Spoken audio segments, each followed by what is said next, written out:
চলুন শুনে নি শ্রীকৃষ্ণের জীবনাদর্শনের বাণী। শ্রীকৃষ্ণ বলেছেন, জীবন এক যুদ্ধক্ষেত্র। তুমি কখনো পরাজিত হলে আবার উঠে দাঁড়াও। অসীম শক্তি তোমার মধ্যেই রয়েছে। জীবনের পথে অনেক বাধা আসবে, কিন্তু কখনো হার মেনো না। কষ্ট বা বিপদে পড়লেও চেষ্টা চালিয়ে যেও।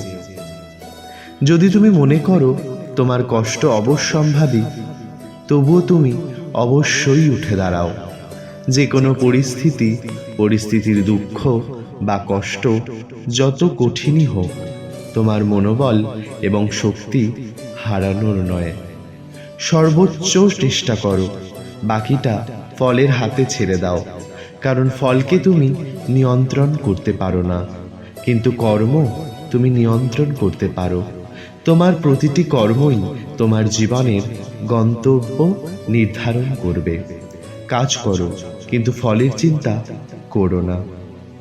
শক্তি না থাকলেও বিশ্বাস থাকুক। যদি বিশ্বাস থাকে, তাহলে জীবনের প্রতিটি বাধা অতিক্রম করা সম্ভব।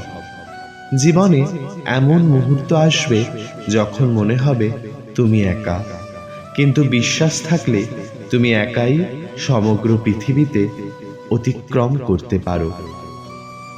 কষ্ট হলেই তুমি থেমে যাবে এমন নয়, তুমি উত্থান করবে এবং তুমি তোমার কাজ চালিয়ে যাবে। শ্রীকৃষ্ণের উপদেশ, কষ্ট যতই আসুক না কেন, তোমার জীবন চলাচল থামিয়ে রেখো না। আবার উঠে দাঁড়িয়ে চেষ্টা চালিয়ে যেও। যত দূর যেতে পারো যাও, কখনোই থেমো না, কারণ তোমার মধ্যে অসীম শক্তি রয়েছে।